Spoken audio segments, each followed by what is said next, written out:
During the early 2000s, when the movie Thomas and the Magic Railroad was still in the works, there was another company that wanted to make an offer to Britt and her company. That company would be known as today Hit Entertainment. They offered Britt $200 million, then later increased to $356 million. The offer was that they would share the leap from $7.50 million to $8.92. But Britt and her team kindly turned down the offer and continued from where they left off. But after the movie bombed and Britt leaving the show, Hit Entertainment would now be the company in charge of Thomas.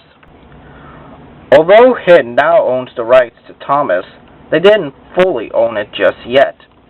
It was still technically owned by Gilligan for season 6 and 7, so David was still the director for Thomas, and Mike and Jr. were still the music composers for it.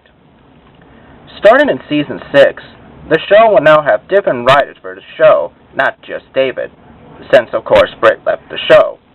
Also, season 6 was the last season for Alec Baldwin to be the narrator, so the new narrator for the show was a man named Michael Brandon.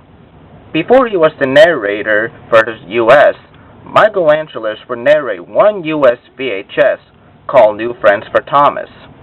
Also, season 7 was the last season for David Mitton to be the director, and Michael Dowdle and Junior Campbell for the music. So Hit had to find some new people to be the director and music composers for the show. For directing, Stephen Esquith was the replacement for David, since he helped with the directing for the earlier seasons. For music, they got Robert Hurstone and Ed Welch for the soundtrack. In fact, one of the songs that was written by Ed would be used for the opening and ending of the show, which was called the Engine Roll Call song.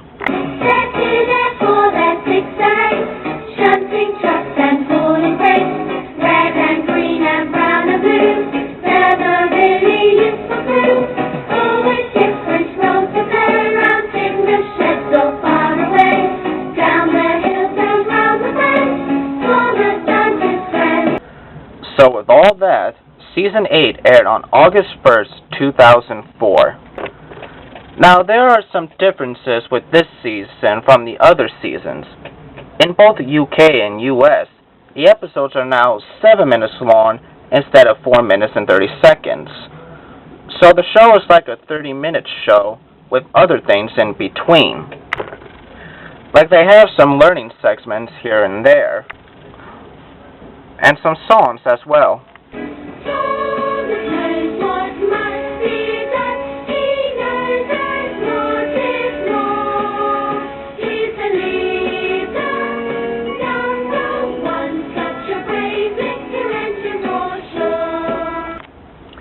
It was almost time for the 60th anniversary of Thomas, so Hit made a direct-to-DVD special called Calling All Engines.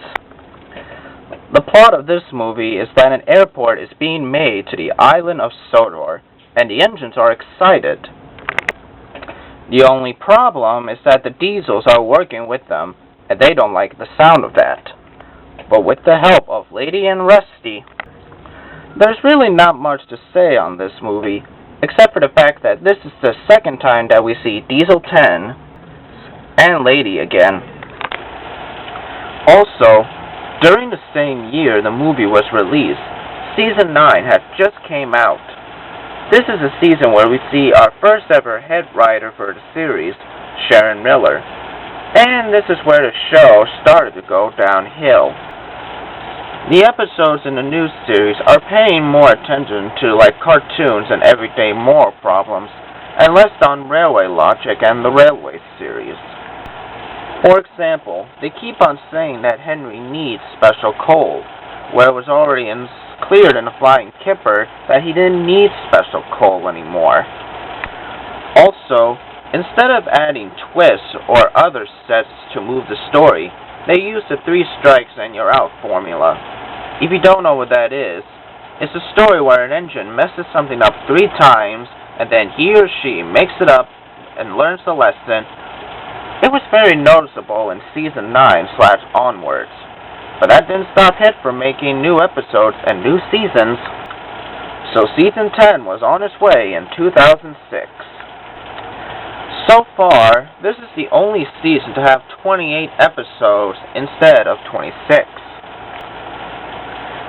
Season 11 came out on September 3rd, 2007. There's only one fact about this season as well. That is, the first 20 episodes were on TV, and the last 6 were on a direct-to-DVD release called Engines and Escapes. During the same year that Season 11 was being released, Christopher Aldrich came back with a new Railway series book, Thomas and Victoria.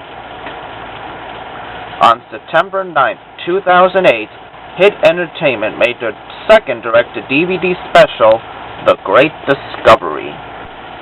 In this special, Thomas has discovered a hidden town called Great Waterton, and he and his friends are trying to rebuild the town in time for Sodor Day.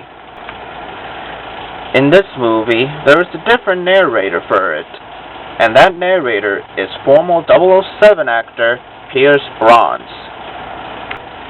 Also, this was the last time that they would use fully live-action models for the movie. Also, on 2008, 2 of the most beloved workers of Thomas and Friends died, David Mitton on May 16th and George Carlin on June 22nd, both because of heart failure.